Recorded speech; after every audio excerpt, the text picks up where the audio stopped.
warahmatullahi wabarakatuh. Selamat pagi. Kami dari kelompok 4 atas nama Azara Farisari, saya Hamizah Irin, saya Delia Putri, Saya Faruk Christian. ingin mempresentasikan hasil diskusi kami tentang Kerajaan Majapahit dan Buleleng.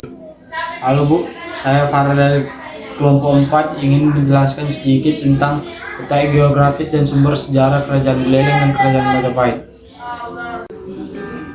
Letak geografis dan sumber sejarah Kerajaan Majapahit dan Kerajaan Buleleng. Letak geografis Kerajaan Majapahit adalah terletak di Sungai Bengawan, Solo. Sedangkan sumber sejarah dari Kerajaan Majapahit adalah salah satunya dari Kitab Negara Kertagama. Kerajaan Buleleng adalah kerajaan yang bercorak Hindu di Bali yang letaknya di Singaraja. Dan sumber sejarahnya dari Kerajaan Buleleng adalah berasal dari sejarah Bali, yaitu setelah periode Kerajaan Majapahit. Baiklah, saya akan mempresentasikan tentang Kerajaan Majapahit. Sistem Kerajaan Majapahit. Kerajaan Majapahit tercatat dalam sejarah pernah menjadi kemaharajaan besar di Nusantara sejak akhir abad ke-13 hingga abad ke-16 Masehi. Kerajaan Majapahit didirikan pada tahun 1293 oleh Raden Wijaya, menantu Kartanegara, raja terakhir dari Singasari. Setelah dinobatkan menjadi raja pertama di Majapahit, Raden Wijaya bergelar Kartanegara Jayawirdana. Akan tetapi masa pemerintahannya dipengaruhi oleh seorang bernama Mahapati. Raden Wijaya meninggal pada tahun 1309 setelah 16 tahun memerintah. Puncak kerajaan Majapahit adalah pada masa pemerintahan putra dari Tribhuwana, yaitu Prabu Hayam Wuruk pada tahun 1350 sampai 1389. Hayam Wuruk adalah raja keempat dalam sejarah Kerajaan Majapahit bersama Mahapati Gajah Mada. Prabu Hayam Wuruk membawa Majapahit mencapai masa kejayaannya, termasuk menyatukan sebagian besar dari wilayah Nusantara. Kekuasaan Majapahit mulai menurun pada masa pemerintahan Raja Bruwijaya kelima. Kisah menghilangnya sang raja kini masih menjadi perdebatan, mengingat pada masa pemerintahan ini perkembangan Islam mulai masuk ke Majapahit. Yang kedua, ada sistem pemerintahan dari Kerajaan Buleleng di Bali. Kerajaan Buleleng didirikan pada sekitar pertengahan abad 17 Masehi dan jatuh ke tangan Belanda pada tahun 1849. Kerajaan ini dibangun oleh I Gusti Angurullah Panji Sakti dari Wangsa Kepakisatan atau Panji Sakti dengan cara menyatukan seluruh wilayah-wilayah Bali Utara yang sebelumnya dikenal sebagai dengan nama Den Bukit. I Gusti Angurullah Panji Sakti tidak hanya menjadi pendiri dari raja pertama yang berkuasa, tetapi ia juga berani membawa kerajaan ini menikmati masa kejayaannya. Pada masa pemerintahannya, kekuasaannya meluas sampai ke Biambangan di ujung Jawa Timur yang memerintah pada tahun 1660 sampai 1697. Pada tahun 1846, Kerajaan Buleleng yang ada saat itu diperintah oleh I Gusti Made Karangasem diserang oleh Belanda. Dalam serangan itu, I Gusti Made Karangasem memimpin perlawanan rakyat bersama I Gusti Ketut Jelantik. Pada tahun 8, Kerajaan Buleleng kembali mendapat serangan dari Angkatan Laut Belanda. Satu tahun kemudian, Buleleng mengakui ia menyerah, atau 1 tahun kemudian Buleleng akhirnya menyerah. Assalamualaikum warahmatullahi wabarakatuh. Perkenalkan, nama saya Delia Putri, saya dari kelompok 4.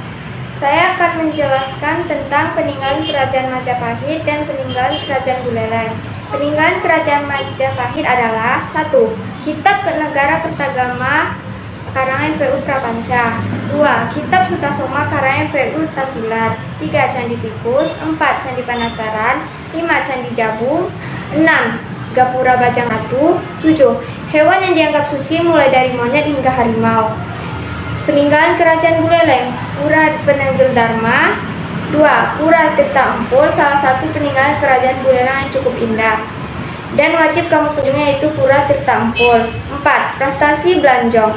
Prestasi Belanjong adalah salah satu keringanan dari Kerajaan Buleleng yang cukup unik. Assalamualaikum warahmatullahi wabarakatuh. Saya Azhara Khairunisa Hadi dari kelompok 4 akan membicarakan bagaimana runtuhnya Kerajaan Majapahit dan Kerajaan Buleleng. Yang pertama, runtuhnya Kerajaan Majapahit. Majapahit mencapai zaman keemasannya pada pemerintahan Hayam Wuruk. Luas wilayah pemerintahannya hampir seluas Indonesia sekarang. Gajah Mada sangat berperan di Majapahit. Hayam Wuruk meninggal pada tahun 1389. Majapahit kemudian mengalami kemunduran. Berbagai penyebab kemunduran dan hingga hancur dari Kerajaan Majapahit antara lain: 1. Tidak ada tokoh pengganti yang berwibawa sesudah Hayam Wuruk 1389 Masehi dan Gajah Mada 1364 Masehi. 2. Perang Paregreg atau Perang Saudara antara Kusuma Wardani dengan Bre Wirabumi. Perang Paregreg berlangsung berkepanjangan dan menyebabkan Majapahit melemah. 3. Banyak negara bawahan Majapahit yang berusaha melepaskan diri. 4. Berkembangnya agama Islam di pesisir pantai utara Pulau Jawa telah mengurangi dukungan terhadap Kerajaan Majapahit. 5. Munculnya Kerajaan Islam di Demak. Raja Majapahit yang terakhir ialah Girindrawardhana Dyah Ranawijaya. Runtuhnya Kerajaan Majapahit pada tahun 1400 Saka atau sama dengan 1474 Masehi dijelaskan dalam Candra Sengkalayang, berbunyi Sirna ilang kertana bumi. Dengan adanya Dyah Ranawijaya dengan Bre Kahuripan. Selain itu, keruntuhan Majapahit disebabkan karena serangan dari Kerajaan Demak. Runtuhnya Majapahit disebabkan 2 faktor. 1. Faktor internal. 2. Faktor eksternal. Faktor internal yaitu 1. Konflik perebutan tahta. 2. Adanya perang Paregreg. 3. Tidak adanya penerus handal. Dan 4. Negara vasal yang melepas diri dari Majapahit. Faktor eksternal yaitu pengaruh Islam yang kuat di wilayah Majapahit. 2. Serangan dari Kerajaan Demak. Dan 3. Munculnya pusat perdagangan di Malaka. 2. Runtuhnya Kerajaan Buleleng. Serangan Belanda pertama pada tahun 1846 masih bisa ditangkal oleh pasukan Buleleng yang dipimpin oleh Ai Gusti Jelantik. Awal tahun 1848, Ai Gusti Jelantik menggerakkan pasukannya untuk mengusik Belanda secara gerilya. Pos-pos dan kapal-kapal Belanda menjadi sasarannya. Belanda membalas, tetapi selalu gagal karena siasat jitu yang diterapkan Ai Gusti Jelantik. Sepanjang tahun 1448 itu, Buleleng berkali-kali meraih kemenangan yang membuat Belanda harus mundur dari Bali untuk kedua kalinya. Tak ingin kalah lagi, Belanda kemudian menerapkan taktik sebagai andalannya, yakni divide et impera alias adu domba. Tahun 1849, Belanda menyusup utusan untuk menghasut dan memecah belah Kerajaan Buleleng dan rakyat Bali. Perjuangan rakyat dan raja-raja menentang kolonialisme Belanda 1808 sampai 1908 menyebutkan Belanda menebar isu bahwa sebagian kerajaan di Bali sudah ditaklukkan. Kabar bohong ini membuat Buleleng cemas. Pasukan gabungan Buleleng tak fokus karena khawatir. Bahkan tidak sedikit yang meninggalkan benteng keamanan mereka di Jagaraga. Belanda memanfaatkan betul situasi ini.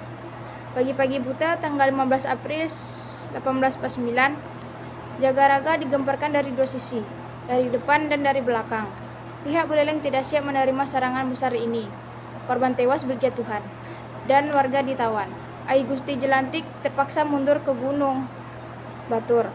Namun, dalam perjalanan dan dalam kondisi terluka serta dikejar-kejar pasukan Belanda, ia bertahan dan akhirnya gugur. Setelah kematian Ai Gusti Jelantik, Buleleng jatuh ke tangan kekuasaan dan menjadi wilayah kekuasaan pemerintahan kolonial Hindia Belanda di Nusantara.